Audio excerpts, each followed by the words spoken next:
Good afternoon. I uh, I promised when I got elected I'd always give it to you straight from the shoulder, the good, the bad, the truth. So as we head into Christmas weekend, I want to answer your questions about the rising number of COVID cases, COVID-19 cases. And I want to start by acknowledging how tired, worried, and frustrated I know you are. I know how you're feeling. For many of you, this will be the first or even the second Christmas where you look across the table, be an empty kitchen chair there. Tens of millions have gotten sick. We've all experienced upheaval in our lives. But while COVID has been a tough adversary, we've shown that we're tougher. Tougher because we have the power of science and vaccines that prevent illness and save lives. And tougher because of our resolve. So that let me answer some questions that lay out the steps the Vice President and I are taking to prepare for the rising number of cases experts tell us we can expect in the weeks ahead. First, how concerned should you be about Omicron, which is now the dominant variant in this country and it happened so quickly? The answer is straightforward. If you're not fully vaccinated, you have good reason to be concerned. You're at a high risk of getting sick. And if you get sick, you're likely to spread it to others, including friends and family. And the unvaccinated have a significantly higher risk of ending up in a hospital or even dying. Almost everyone who has died from COVID 19 in the past many months has been unvaccinated. Unvaccinated. But if you're among the majority of Americans who are fully vaccinated, and especially if you've gotten the booster shot, that third shot, you have much less reason to worry.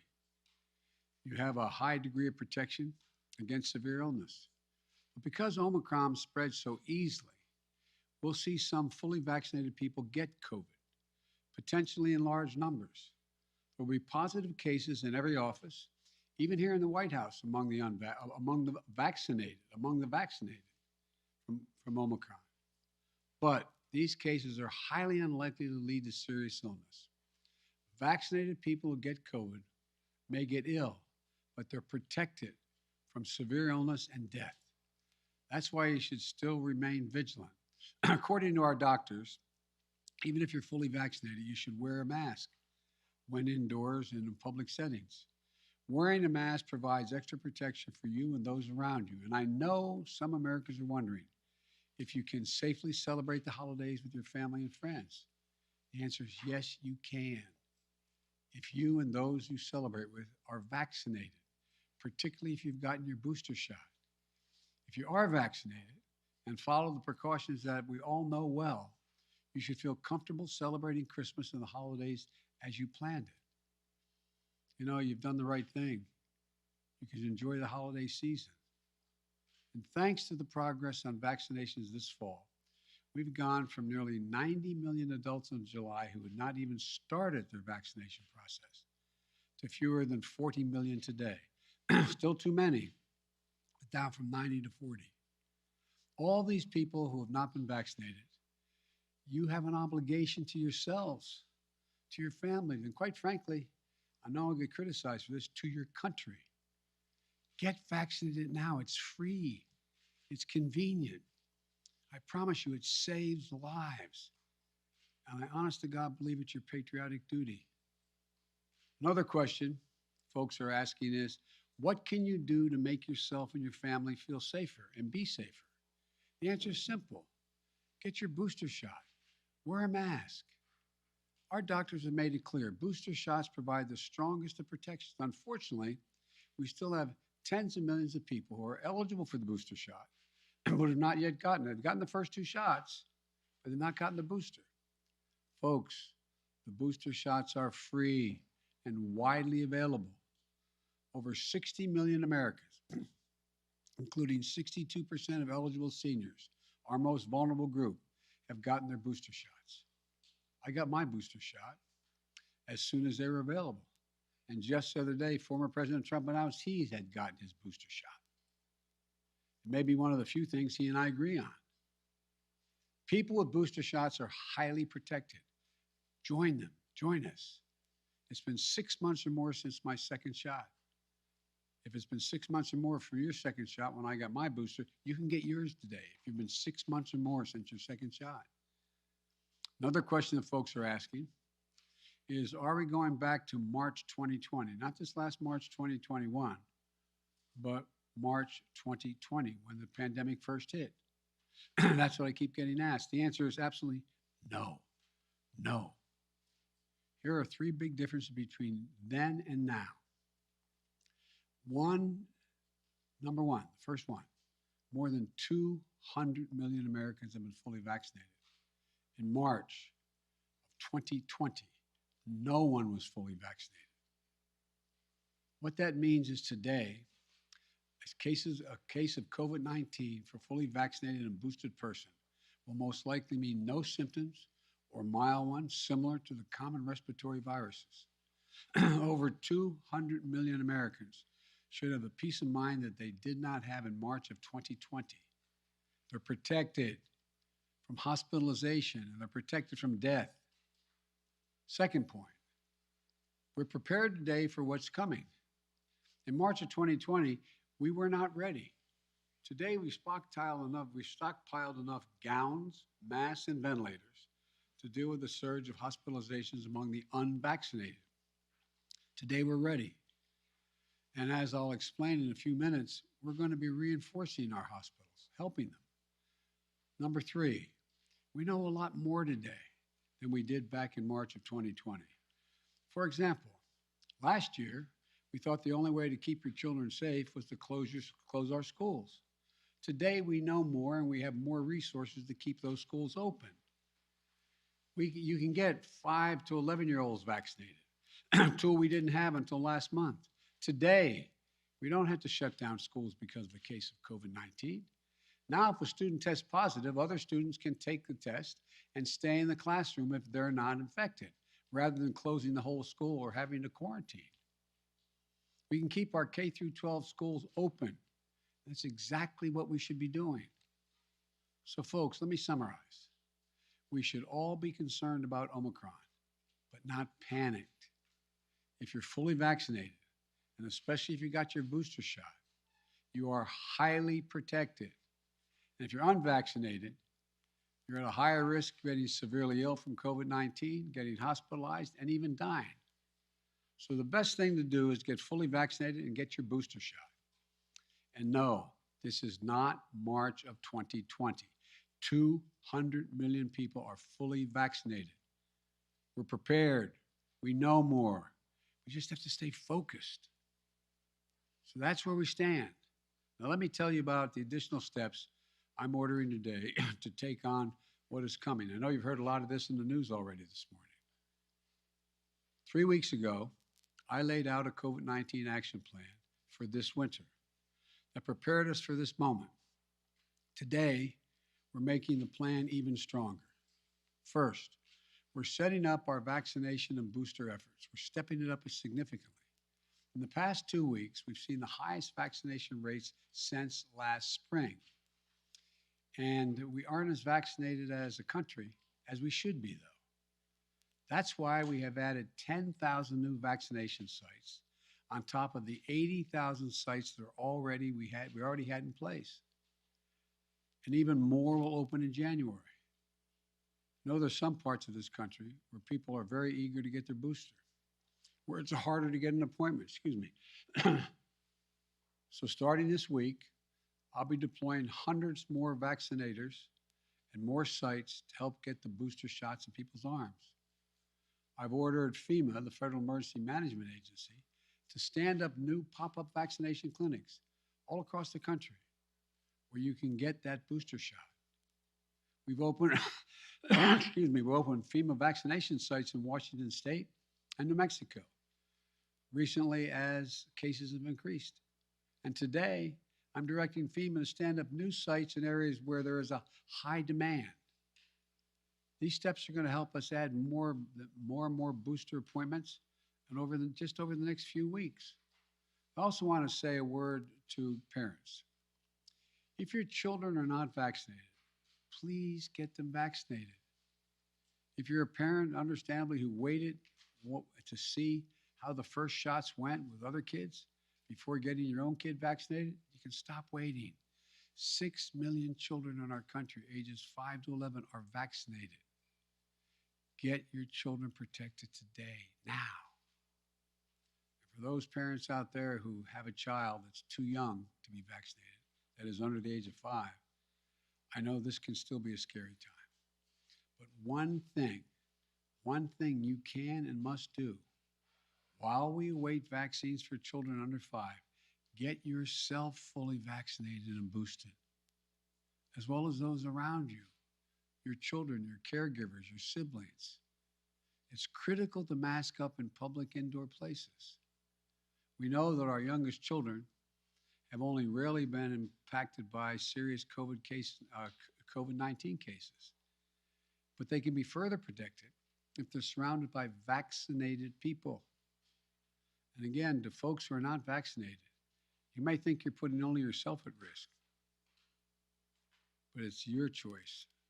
Your choice is not just a choice about you. It affects other people. You're putting other people at risk.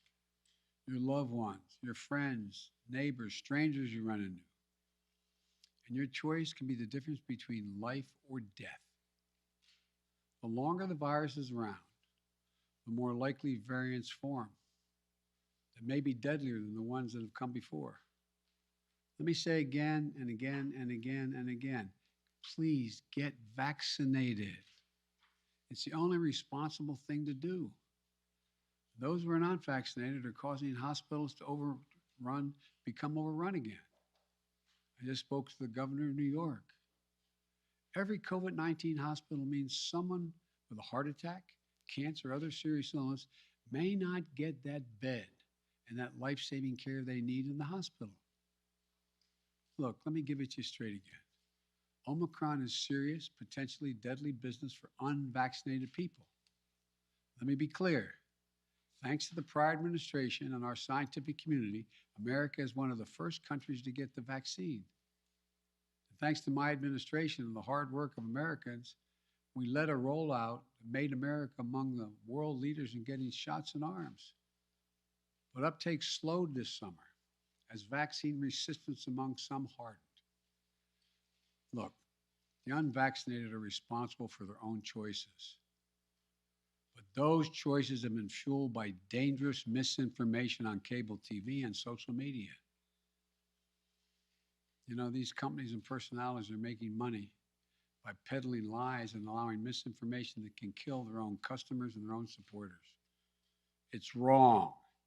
It's immoral. I call on the purveyors of these lies and misinformation to stop it. Stop it now. One of the other things that we know that has to be done is more testing. Because Omicron spreads easily, especially among the unvaccinated. It's critically important that we know who's infected. That means we need more testing. And on that score, we're now where we should be. Yes, we have over 20,000 free testing sites.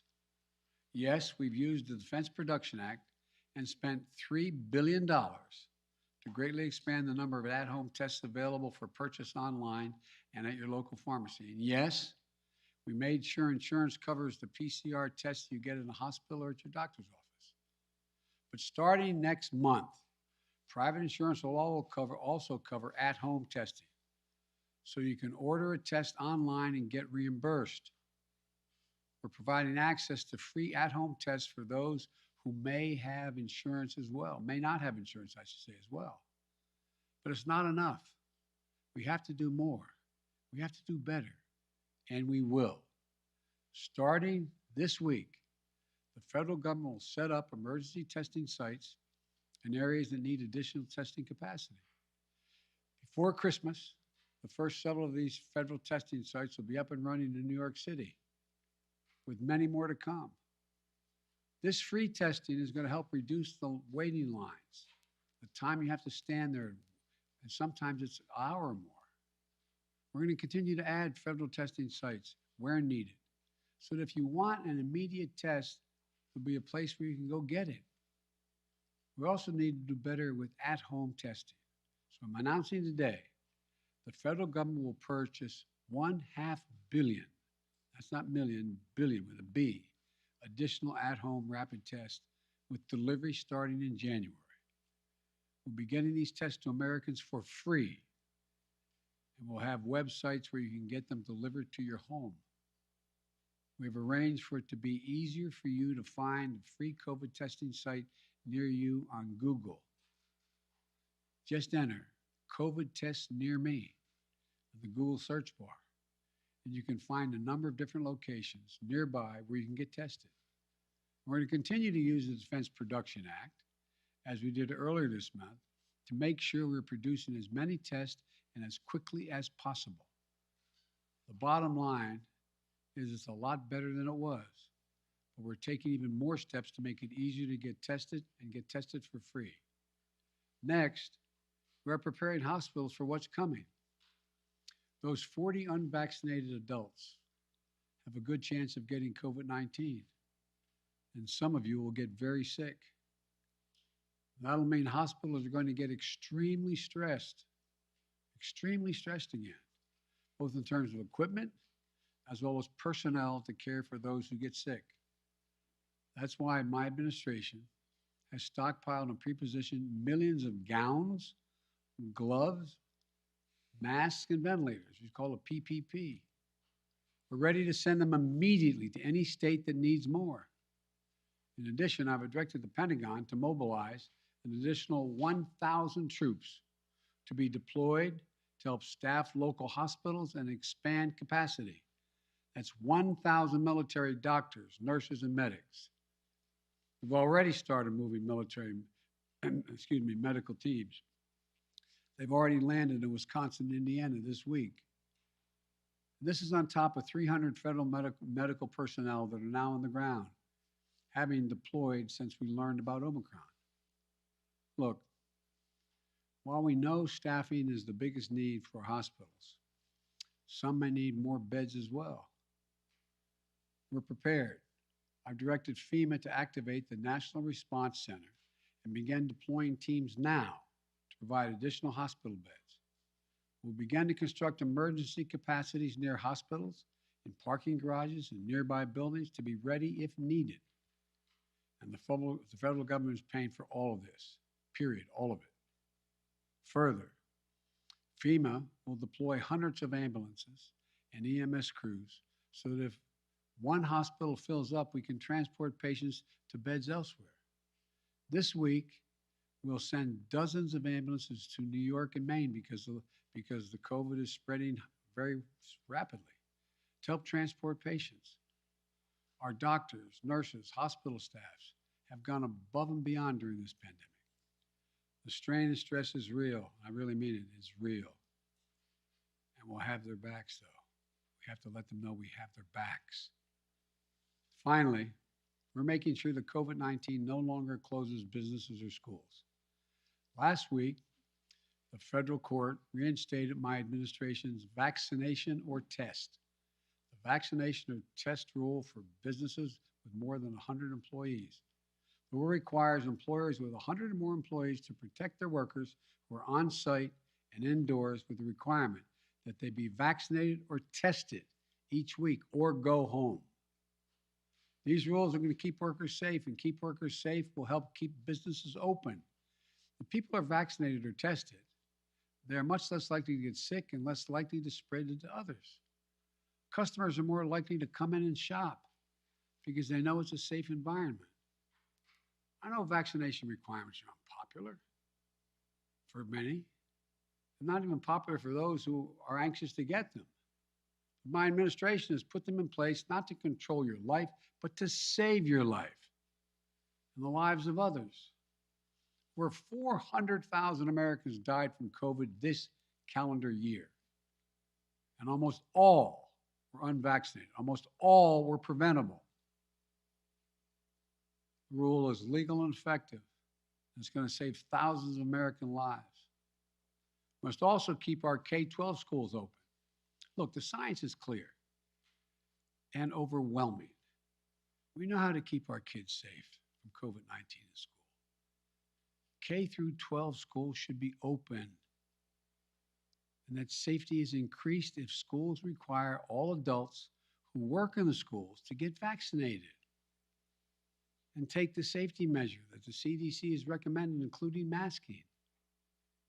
I got Congress to pass billions of dollars in school improvements, ventilation, and social distancing.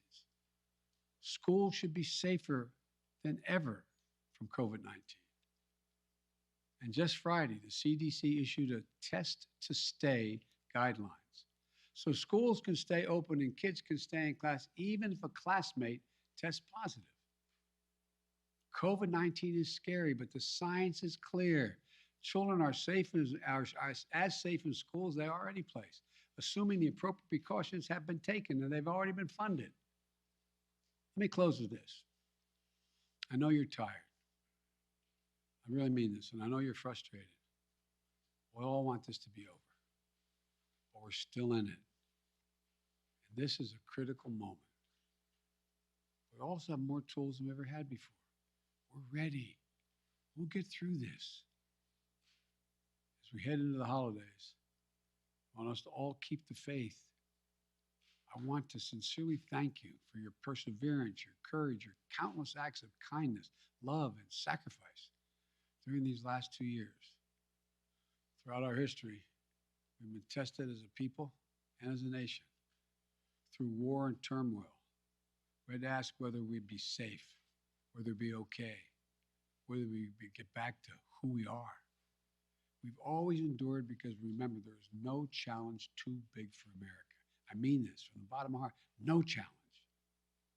We've come through better and stronger because we stay together as the United States of America. That's what we have to keep doing today. We can do this together. I guarantee you. May God bless you all, and may God protect our troops. And happy holidays. God love you all. Thank you. Mr. President, on testing, sir, you said we have to do better, but public health officials have been saying for months you need to surge rapid tests for just this moment. Is it a failure that you don't have an adequate amount of tests for everyone to be able to get one if they need one right now?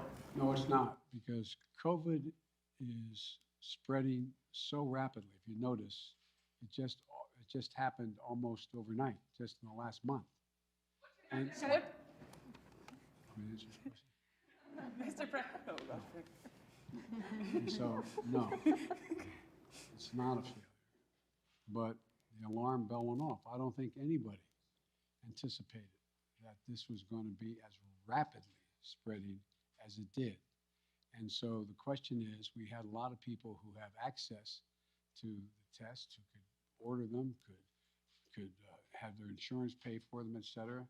But it also, and all of a sudden, it was like everybody rushed to the counter. It was a big, big rush. And I knew that was coming. So what I tried to do is meet with the companies and use the Defense Production Act to get 500 million more tests and figure out how to get them to their homes, get them on the shelves in the store. I mean, so that's what it's all about. Yes. Mr. President, what's your message to Americans who are trying to get tested now and who are not able to get tested and who are wondering what took so long to ramp up testing? Come on, what took so long? I'm hearing that from people who are trying to get tested now before the holidays. Well, what took so long is it didn't take long at all. What happened was the Omicron virus spread even more rapidly than anybody thought. If I had told you 4 weeks ago that this would spread by a day-to-day basis, it would spread by 50, 100%, 200%, 500%. I think you would have looked at me and said, Biden, what are you drinking? But that's what it did. Now, we don't know what's going to happen from here. It looks there's some evidence that in South Africa, where a lot of this started, that it's dropping off quickly too. We don't know. But I do know that we're not going to be in a position, like I said, when we were having a problem with masks and gowns and the like. I said, I promise you. Remember the criticism? I got questions from some of you. Why are you still paying for all these masks and gowns? Why are you stockpiling this? Because we don't know. Turns out we're going to need them. In the back, and then. Does it work, sir? And will you reverse the travel ban now that Omicron is so prevalent here in the U.S.? I'm considering reversing. I'm going to talk with my team in the next couple of days. Look, remember why I said we put the travel ban on, is to see how much time we had before it hit here so we could begin to decide what we needed by looking at what's happening in other countries. But we're past that now. And so it's something that is being raised with me by the docs, and I'll have an answer for that soon. Mr. President, You you talk held often in about the one. importance of keeping your word of trust. Do you believe Senator Manchin kept his word to you? And how do you rebuild trust with progressives in your party to advance your legislation now? You know, I told you before, you've heard me say this before, some people think maybe I'm not Irish because I don't hold a grudge. Look, I want to get things done. I still think there's a possibility of getting Build Back Better done. And what I don't want to do is get into, and Joe went on TV today, and I don't know whether it's TV or not, I'm told he was speaking to the Liberal caucus in the House and said, Joe Biden didn't mislead you, I misled you. And so look, I'm not looking for, let me say something. You saw what happened yesterday. All the talk about how my Build Back Better plan was going to increase inflation, going to cause these debts and all the like. What happened? Goldman Sachs and others said, if we don't pass Build Back Better, we're in trouble because it's going to grow the economy. And without it, we're not going to grow. And what happened? Stock prices went way down. It took a real dip. If you take a look, everybody thinks because I quoted 17 Nobel laureates saying this is going to help inflation. Think about it in terms of you're a hard-working person and you're making 60 grand if you're alone, or if your mom are just on her own, or if you're making 80 grand, mom and dad 90 grand like a lot of people do, and you're worried about inflation, you should be worried about it because it's a devastating thing for people who are working class and middle class folks. It really hurts. Where is most of the cost now?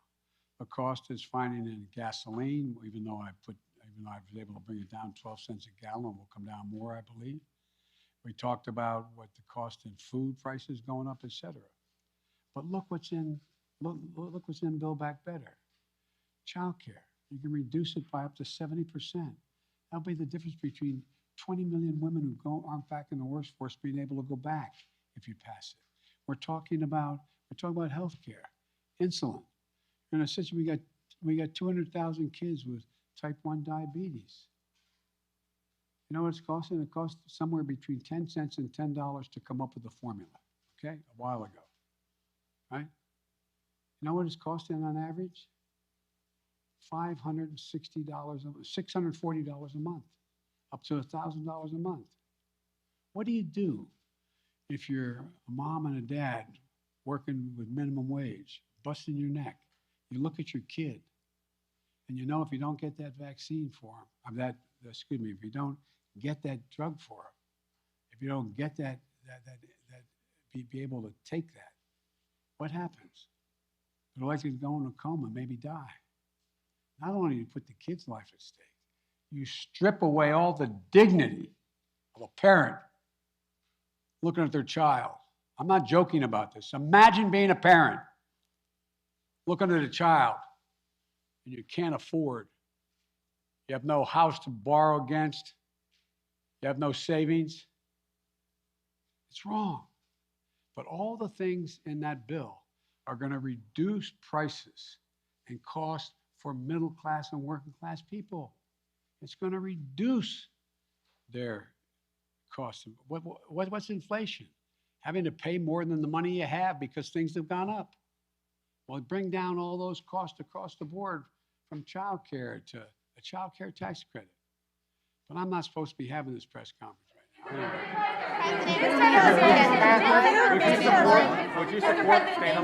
Mr. President, did Senator Manchin break his commitment to you? When you announced the framework, the White House says that all 50 senators were believed to get behind it, all 50 Democratic senators. So did Senator Manchin break his commitment to you? Senator Manchin and I are going to get something done.